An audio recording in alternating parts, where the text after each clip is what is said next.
Je vais vous poser une question. Si vous répondez bien, je vous laisse. Vous pouvez répéter la question? Quelle étrange question. Je suis. Les séries en question.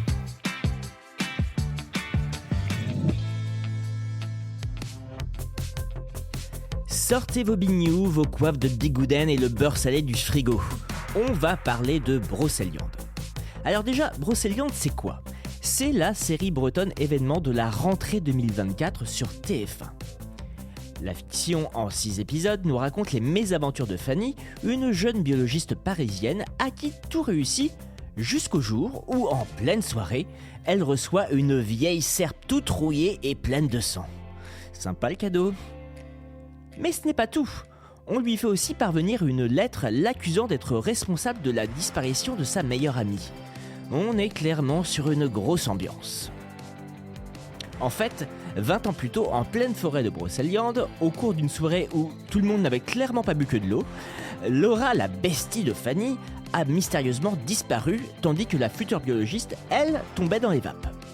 Résultat de l'histoire, même si le corps de sa copine n'a jamais été retrouvé, tout le monde a toujours cru qu'elle était à l'origine de ce drame et qu'elle l'avait tué. Mais 2 décennies plus tard, Fanny est remontée comme un coucou.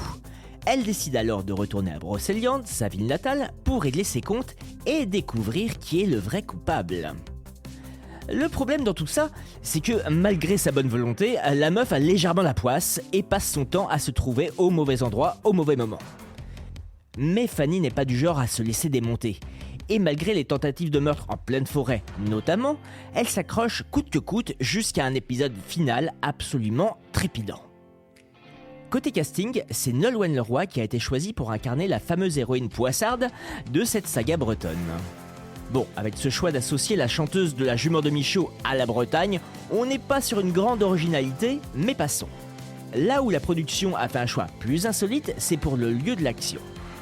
En effet, après avoir vu Nolwenn la justicière se balader dans la ville de Brocéliande, vous vous direz sûrement que vous aimeriez bien aller y faire un tour. Eh bien que nenni, c'est impossible. En effet, la ville n'existe pas. En réalité, pour le tournage de la série, qui a eu lieu de fin avril à fin juillet 2023, les équipes se sont posées principalement à Pimpon, petite commune de 1700 habitants située en Ille-et-Vilaine. C'est dans ce petit village qu'ont été réalisées les scènes à la fac et plus précisément dans une antenne de l'université de Rennes. La commune a aussi servi de décor pour les plans dans l'église, au bord du lac ou bien encore auprès de la fontaine de Barenton, site emblématique de la légende arthurienne située en pleine forêt de Brocéliande. Car oui, Pimpon est en plein cœur des 7000 hectares du massif de Brocéliande, le lieu idéal pour un thriller en pleine forêt en mode Merlin l'Enchanteur. D'ailleurs, d'autres communes de la région, non loin de là, ont vu défiler les équipes de tournage à l'instar de Bourg-Barré, Baignon, mais aussi la ville de Rennes, notamment pour les images du commissariat. Bref, pour résumer, ne cherchez pas la ville de Brocéliande, elle n'existe pas. On nous a menti. Pirates! J'espère que cet épisode vous a plu. Si c'est le cas, abonnez-vous sur votre plateforme d'écoute préférée pour retrouver de nouveaux épisodes chaque semaine. Et si vous en voulez plus, découvrez aussi la télé en question et le ciné en question sur les plateformes d'écoute et téléloisirs.fr. À bientôt.